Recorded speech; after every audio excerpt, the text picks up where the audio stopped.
Olá, meu querido irmão, minha querida irmã, é uma honra, um prazer nós podemos agora ministrar ao seu coração e recebermos esse feedback da presença do Espírito Santo que está aqui comigo, está aí com você e que ele possa ministrar no seu coração essa palavra que Deus tem para nós. Vamos orar.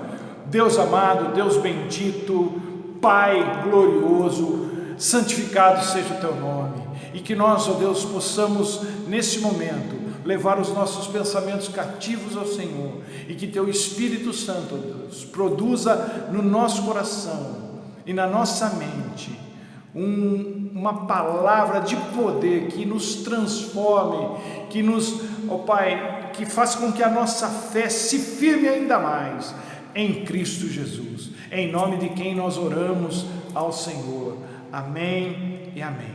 Daniel, no capítulo 1, diz o seguinte: no terceiro ano do reinado de Jeoaquim, rei de Judá, Nabucodonosor, rei da Babilônia, veio a Jerusalém e a sitiou.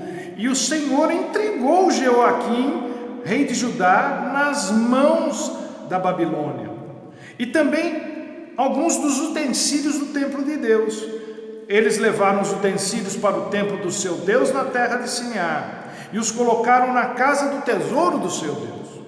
Depois, Nabucodonosor ordenou a Aspenaz, o chefe dos oficiais da sua corte, que trouxesse alguns dos israelitas da família real e da nobreza, jovens sem defeito físico, de boa aparência, cultos, inteligentes, que dominassem os vários campos do conhecimento e fossem capacitados para servir no palácio do rei. Ele deveria ensinar-lhes a língua e a literatura dos babilônios. Da sua própria mesa, o rei designou-lhes uma porção diária de comida e de vinho. Eles receberiam um treinamento durante 3 anos e depois disso passariam a servir o rei. Entre esses estavam alguns que vieram de Judá. Quem? Daniel, Ananias, Misael e Azarias. Mas o chefe dos oficiais deu-lhes novos nomes. Daniel ele chamou de Beltesazar, a Ananias, Sadraque, a Misael, Mesaque, e a Azarias chamou Abdenego. Daniel, contudo, decidiu não se tornar impuro com a comida do rei, decidiu não se contaminar com a comida e com o vinho do rei, e pediu ao chefe dos oficiais permissão para se abster deles. E Deus fez com que o homem fosse bondoso para com Daniel e tivesse simpatia por ele. Bom, gente, eu já disse várias vezes aqui nessa casa de oração que nós temos a mania de mistificarmos os tempos como se o tempo em que nós vivemos fosse diferente dos tempos passados. Não é. E não é por uma única razão, porque o ser humano é o mesmo de quando entrou o pecado no mundo. A tecnologia mudou, mas o homem continua sendo o mesmo, trazendo consigo os mesmos problemas, as mesmas contaminações de todos os tempos. E do que é que fala esse capítulo 1 de Daniel? Exatamente no que está escrito. E o que é que está escrito? Eu não li o capítulo todo, mas depois você pode fazê-lo e você vai entender que o que está sendo passado para nós aqui é que é possível sobreviver a um ambiente hostil, cheio de imposições sem sentido, cheio de imposições contrárias à fé que você professa, a fé cristã. É possível sobreviver a um mundo sem perspectiva de mudança externa. E mais, não só é possível sobreviver, como é possível também vencer e se destacar acima da mediocridade de quem quer acabar com os valores que fazem um crente em Jesus Cristo ser quem é, do jeito que é, crendo no que crê. A gente olha para tudo o que está acontecendo e na nossa mente, via de regra, passa os seguintes pensamentos. onde é que a gente vai parar com tudo que está acontecendo? Não só no Brasil, mas no mundo. A gente pensa assim, como é que nós vamos viver se as coisas piorarem ainda mais? E é possível piorar ainda mais. Será que a gente vai conseguir sobreviver a tudo isso? Eu quero que você se lembre que nós vivemos num país abençoado. Nós aqui nessa região aqui de São Paulo, somos um povo extremamente abençoado. Então, será que a gente vai sobreviver a uma vida difícil? E a gente logo pensa na economia, na dificuldade financeira, nos seus desdobramentos, mas não se trata disso só. Isso é a ponta do iceberg. Tem também as imposições que estão sendo feitas em forma de lei para forçar as pessoas a aceitarem o que vai contra o que a maioria acredita ser moralmente certo. Imagine como vão ser as próximas gerações. Então nós, como cristãos, queremos que as nossas vidas fiquem nas mãos de Deus, onde nós nos sentimos muito à vontade. O que a gente não quer é que as nossas vidas fiquem à mercê do mal. Mas como nós já sabemos, nós não temos como controlar a maior parte das coisas. E embora a gente não tenha como controlar o que acontece fora de nós, é possível controlar o que se passa dentro de nós. E é isso que nos dará condições de sobreviver ao mundo em colapso, a uma sociedade decadente. 1 João 5,19 diz: o mundo jaz no maligno, isso é, está sob o poder do maligno. Agora, nós não precisamos nos deixar ser subjugados por isso.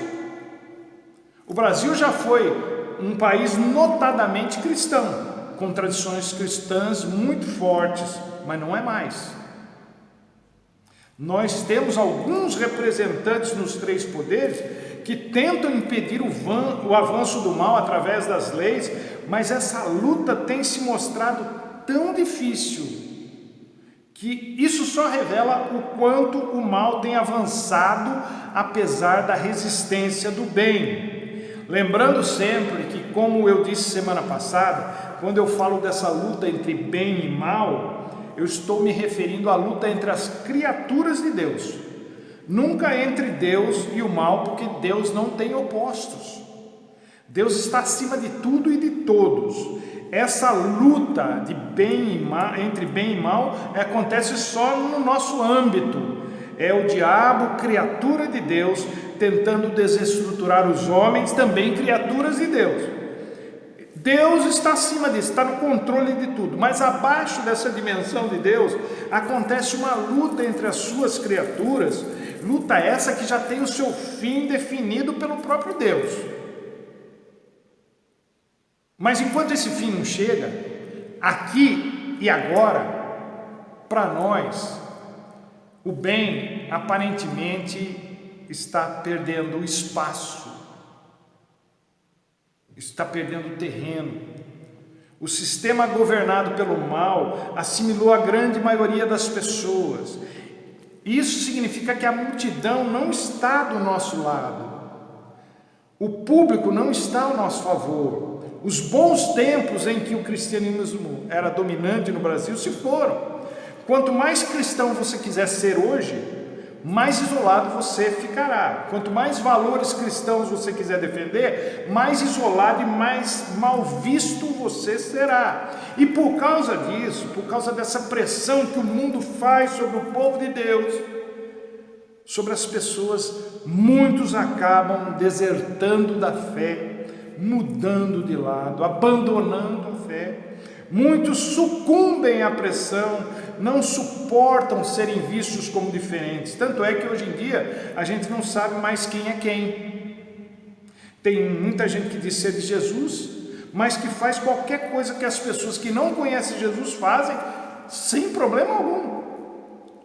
E por que tem crente que faz isso, que age assim?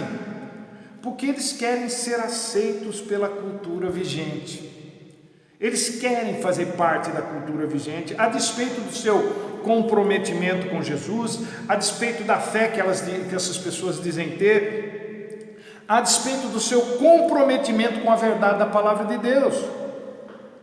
Então a igreja ela tem se tornado cada vez mais secularizada, isso é, cada vez mais adaptada aos valores do mundo, cada vez mais humanista, isso é, cada vez mais voltada aos desejos do homem e cada vez menos parecida com Jesus, apesar de muitos pastores alegarem o contrário.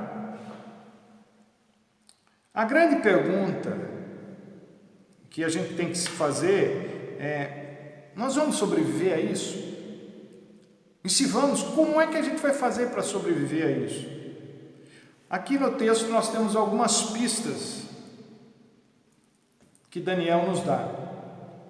Ele fazia parte de uma elite de jovens israelitas da nobreza que foram levadas como escravos para a Babilônia a pedido do rei Nabucodonosor para serem doutrinados e absorvidos pela cultura babilônica para o servirem quando estivessem prontos.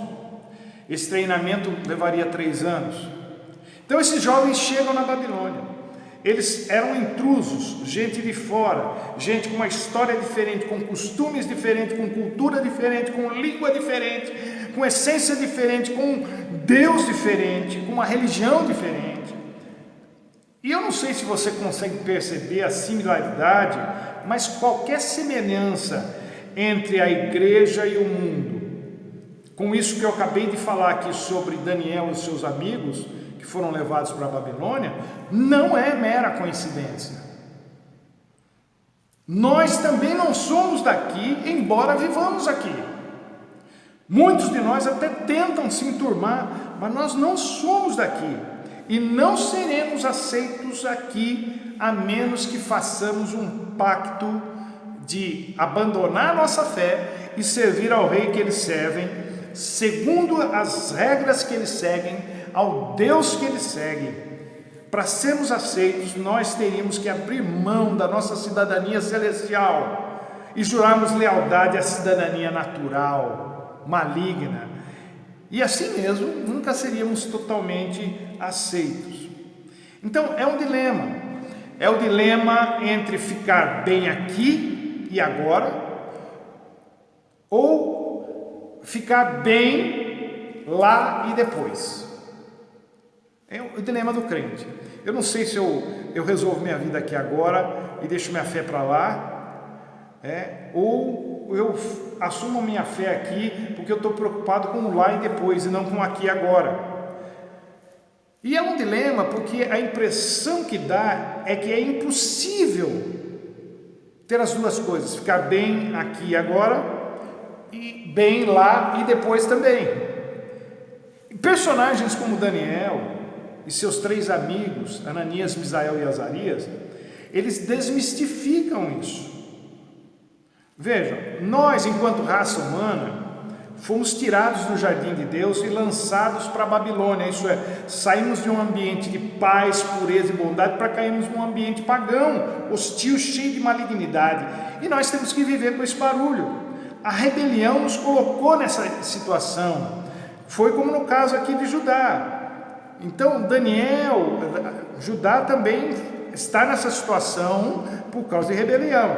E Daniel e os 3 amigos deles e outros que foram levados para a Babilônia, eles são pegos no meio de um julgamento da parte de Deus para com Judá. E mesmo não tendo culpa no cartório, esses moços, esses jovens adolescentes, eles são jogados no meio de uma sociedade completamente secularizada, a fim de serem assimilados por ela. Eles teriam que passar pelo processo de lavagem cerebral, assimilação de novos valores. E se você ainda não percebeu, isso é o que a secularização vem fazendo conosco. Nós assistimos certos comerciais e filmes hoje com a maior naturalidade, coisa que no tempo que a minha mãe estava viva, 22 anos, eu jamais teria coragem de assistir perto dela, mas hoje na boa. E esse processo de reset, reprogramação, ele continua. Vejam, família não é uma coisa mais tão importante, não no padrão que a gente conhecia até então. Daniel e seus amigos são levados para lá, para a Babilônia, eles não têm mais pais para serem chamados de pai. Daniel não tem mais pai para chamar de pai, não tem mãe para chamar de mãe, não tem avô, não tem avó, não tem tio, não tem nada desse negócio de família, de laços sanguíneos no padrão que tem sido vivido, que tinha sido vivido até então lá em Judá, porque o padrão mudou, agora é diferente. Por exemplo, hoje é diferente para nós. Pode ter 2 pais, 2 mães, dependendo da configuração de família que se queira ter. Mas não é uma família. Complicadíssimo para alguém da minha geração entender e aceitar. Esses dias eu vi na TV o que eles chamam de trisal, um jeito novo de se referir à poligamia, ou bigamia, institucionalizada. Mas a doutrinação, ela não para por aí. Vejam no caso aqui de Daniel, o nome deles também é mudado. Por quê? Para acabar com qualquer traço e laço com a identidade anterior. Então estava sendo feito todo um trabalho para anular suas identidades judaicas e transformá-los em cidadãos caldeus. Isso também está acontecendo em nossos dias. Pessoas estão mudando seus nomes, não mais por imposição externa, como no caso daqueles israelitas, mas por opção pessoal, já que as suas mentes estão sendo absorvidas ou foram absorvidas pela cultura moderna. Isso não acontece assim. É lógico que existe uma compensação para se fazer isso. No caso de Daniel e seus amigos, eles iam receber o quê? A vida no palácio, uma vida nababesca. Em outras palavras, para você que está me vendo, se você quiser esse salário, se você quiser essa oportunidade, se você quiser ser alguém na vida, se você quiser ser famoso, você tem que entrar nessa, tem que entrar no esquema. Deixa essa coisa de cristianismo para lá e vem para cá. Cristianismo é religião, e religião é jugo, é prisão. Jesus não tem nada a ver com cristianismo, isso foi invenção de Paulo. Jesus não tem nada a ver com religião. Você pode ser de Jesus e ainda assim fazer tudo que os pagãos fazem. Gente, é o que está sendo dito para nós. Isso se chama secularização. E realmente, isso não tem nada a ver com o cristianismo, isso não tem nada a ver com a igreja de Jesus Cristo. Porque mundo e cristianismo não são compatíveis. Secularização e igreja não são compatíveis. Jesus e o humanismo secular também não são compatíveis, visto que o humanismo secular rejeita toda espécie de fé e misticismo. Então, como é que a gente pode se proteger disso? Se você quiser se proteger disso, é claro. Como? Daniel dá umas dicas aqui. Primeira dica que ele dá está no versículo 8. Ele decide não se contaminar. O que Daniel fez foi demarcar um limite. Ele riscou uma linha no chão e decidiu o seguinte: até aqui eu vou, mas daqui para lá eu não posso e não vou. Eu sou obrigado a fazer uma porção de coisas. Eu estou sendo obrigado a frequentar a escola do rei, estou sendo obrigado a aceitar o trabalho que o rei está me dando, estou sendo obrigado a ter que aceitar o salário que ele quiser me dar, se é que vai me dar, porque eu estou vivendo na Babilônia agora, e é assim que tem que ser. Essa é a minha realidade. E nós, meu querido, minha querida, nós também vivemos desse jeito. Você talvez tenha um emprego secular, frequenta uma escola secular, vive numa vizinhança que não fala de Deus, não tem nada de Deus, trabalha com gente que não professa a mesma fé. Tudo bem, é a realidade, mas há um ponto em que a gente não pode passar. Salmo 1, primeiro: bem-aventurado a pessoa que não segue o conselho dos ímpios, nem imita a conduta dos pecadores, e nem se assenta na roda dos escarnecedores, dos zombadores de Deus. E zombar de Deus não é fazer piada de Deus. Zombar de Deus é saber que Deus existe e continuar fazendo as coisas na cara dele de forma errada, abrindo mão da sua fé, só porque você acha que isso é legal. Daniel conhecia bem a Torá, o Pentateuco, os 5 primeiros livros. E lá em Êxodo, no capítulo 34, os versículos 14 a 16, é dito para não aceitar o convite para comer dos sacrifícios oferecidos aos ídolos. Então havia regras para os israelitas quanto ao que comer, ao que não comer, e Daniel não entrou nessa. A comida que o rei queria que ele comesse, no entendimento de Daniel, era uma afronta ao Deus de Israel. Era o mesmo que dizer para ele ignorar a sua fé. E na verdade isso lembra muito a dinâmica da tentação a que Jesus foi submetido no deserto. Lá ele foi a necessidade básica, a necessidade de autoafirmação e a satisfação daquilo que a gente acha que tem necessidade. Não? Necessidade básica, comida, pão, transforma essas pedras em pães. Né? A necessidade de autoafirmação, se você é mesmo Deus, se lança daqui para baixo, porque está escrito que aos seus anjos dará ordem ao seu respeito e eles virão te socorrer, acabou, ponto, salmo também. E a satisfação daquilo que a gente acha que tem necessidade, quer dizer, se você me adorar, você vai ter tudo o que você quer, está vendo esses tesouros, esses reinos, tudo vai ser seu. A gente acha que tendo tudo a gente vai ficar satisfeito. Não vai ter. Semana passada ou retrasada eu disse sobre isso. Deus colocou no coração do homem a eternidade. Nada nesse mundo pode satisfazer esse vazio, a não ser a eternidade que está em Deus. Então, eles estavam dizendo o seguinte para Daniel: Daniel, a melhor comida, vai ser sua. Nós estamos fazendo de você uma pessoa importante no Império Babilônico. Você vai ter tudo o que você deseja, que você precisa. É só abandonar a sua fé. Só isso. E Daniel tem a seguinte postura: eu posso ser obrigado a ir na escola de vocês, posso ser obrigado a trabalhar para vocês, mas eu não vou desistir do meu Deus. Então você, meu querido irmão, minha querida irmã, pode ser obrigado a qualquer coisa, a frequentar uma escola que se opõe aos ensinos da palavra de Deus, pode ser obrigado a trabalhar para uma empresa que abomina a ideia de Deus, que faz apologia de coisas que são afrontosas à palavra de Deus. Você pode ter parentes e amigos que não levam Deus a sério, mas não pode ultrapassar a linha que demarca a sua fé em Deus. Daniel decidiu que não ia cruzar a linha que demarcava a sua fé em Deus, porque depois que se cruza essa linha, a volta é quase que impossível. Peçam o que vocês quiserem, tirem o que vocês quiserem de mim, mas não me digam para abandonar a minha fé em Deus, em Jesus, no Espírito Santo. Aí não dá. A minha fé não está à venda. Quem quiser sobreviver ao que está acontecendo no mundo e ainda vencer, tem que manter a sua fé em Deus, custe o que custar. Essa é a linha que a gente não pode ultrapassar.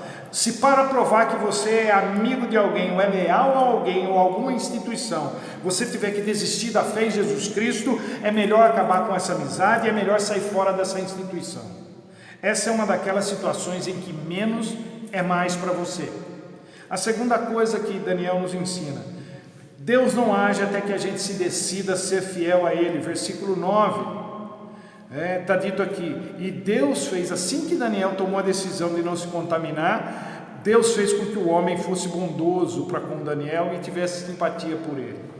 E aí a gente pensa o seguinte, a gente tem uns pensamentos: Deus, por que o Senhor não ouve a minha oração? Por que o Senhor não está me abençoando? Por que o Senhor não me dá essa promoção? Por que o Senhor não me dá esse aumento? Por quê? Gente, eu vou ser muito claro e direto: é porque você não está sendo fiel a Deus, só por isso. E aqui eu não estou falando de dinheiro, não estou falando de dízimo para a igreja, nada. Eu estou falando que você não está sendo fiel a Ele. Todos nós sabemos o que significa ser fiel. Ser fiel é não trocar quem está com você por outra pessoa de maneira secreta. Ser infiel é estar se relacionando secretamente com outras pessoas, violando assim o compromisso de um relacionamento exclusivo. Deus gosta de exclusividade, nós também gostamos. Daniel, apesar de muito jovem, já era sábio. Ele trata a questão com muita diplomacia, ele não bate de frente com o oficial responsável por ele dá um jeito de convencer o oficial a não obrigá-lo a comer a comida do rei, e consegue, sabe por quê? Porque estava decidido a não cruzar a linha que demarcava o limite onde poderia chegar sem que a sua fé fosse comprometida. E quando Deus vê isso, Deus o favorece, Deus o abençoa. Então, se você quer a bênção de Deus, não negocie a sua fé, não cruze a linha. Mas pastor, se eu não fizer isso, eu vou perder o meu emprego. Se eu não fizer isso, eu não vou conseguir o meu emprego. Se eu não fizer isso, eu vou ter que sair de casa. Se eu não fizer isso, eu vou ter que largar esse namoro, etc, etc, etc. Então, faça o que você acha que tem que fazer, mas não reclame que Deus não responde às suas orações. Daniel decidiu não se contaminar e Deus agiu em favor dele, lhe dando uma ideia. Que ideia? Ele diz assim para o homem, que nós não lemos o texto, mas está aqui: vamos fazer um experimento, vamos fazer uma experiência de 10 dias. Essa foi a sugestão de Daniel, o oficial. Se depois disso o resultado não for satisfatório, aí eu faço o que você quiser. E o resultado foi melhor do que o esperado.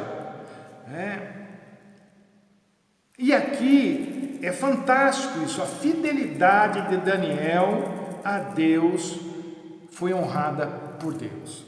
E Deus carimbou a decisão de Daniel. Ao cabo de 10 dias, ele e seus 3 amigos estavam mais saudáveis e mais fortes do que todos os outros jovens que comiam a comida do rei. Além disso, Deus os dotou de sabedoria e inteligência para aprenderem mais rapidamente do que os outros. E quanto a Daniel, além de tudo isso, ainda Deus deu mais a capacidade de interpretar visões e sonhos. Então Deus dá àqueles jovens, Deus 10 vezes mais sabedoria do que todos os magos e encantadores do reino. Está escrito aqui no texto, no versículo 20. Nabucodonosor estava se achando que estava dobrando aqueles meninos, e eles estavam cada vez mais firmes na sua fé com Deus. E é assim que a gente sobrevive num mundo hostil à fé cristã, num mundo cuja sociedade está cada vez mais decadente, num mundo onde os valores morais e familiares estão sendo desprezados e ignorados. Demarque uma linha e não a cruze de jeito nenhum, porque quando a linha é clara para nós, você nem sente a necessidade, você não vai precisar se arrepender de nada, você não vai ultrapassar. Daniel tomou uma decisão baseada nas Escrituras e não precisou se arrepender. E por último, gente, não tema o que o mundo possa fazer contra você. Eu poderia citar o fato de que no 2º ano do reinado de Nabucodonosor, Daniel já era governador da província da Babilônia. Mas eu vou pular essa parte, eu vou para um capítulo 3, que fala de algo muito mais forte, da história dos 3 amigos de Daniel, que não se curvaram à estátua de Nabucodonosor. Essa é aquela maravilhosa história do 4º homem na fornalha, semelhante a um filho dos deuses, segundo as palavras do próprio Nabucodonosor. E o que essa história tem a ver conosco? Tem muito a ver conosco. Aqueles 3 jovens se mantiveram na sua posição de fé, quando todo mundo se dobrou diante do que estava acontecendo. Eles não tiveram medo do que lhes poderia acontecer. Inclusive eles falam isso para o Nabucodonosor: Deus tem poder de nos livrar, mas se Ele livrar, Ele livrou. Se não livrar também, nós não vamos abrir mão da nossa fé. Muitos crentes estão com medo hoje em dia do que está por vir por causa das eleições. Muitos crentes têm medo do amanhã. Não precisa ter medo, não. Seja fiel a Deus e Ele estará com você, tanto na fornalha de fogo quanto na cova dos leões, como registrado no capítulo 6 do livro de Daniel aqui. Vejam que Daniel sobreviveu à Babilônia e à Pérsia. Ele entrou adolescente na Babilônia, e lá no capítulo 6, ele está perto dos 85 anos, ele sobrevive a uma cova cheia de leões, famintos, no governo do rei Dario, e aqueles que fizeram a lei para prejudicá-lo é que acabaram morrendo com os leões.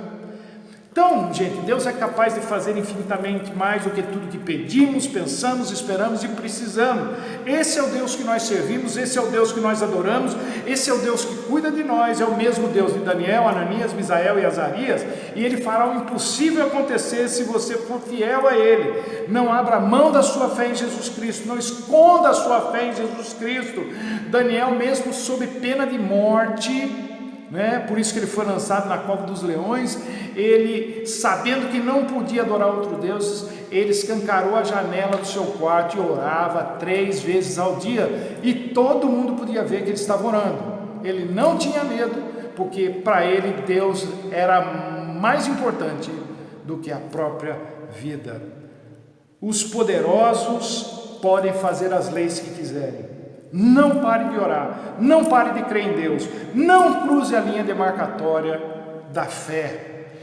Deus vai te proteger, vai te abençoar, vai glorificar o nome dele através da sua vida, e as pessoas verão e serão impactadas pelo poder de Deus, pela presença de Deus na sua vida, em nome de Jesus.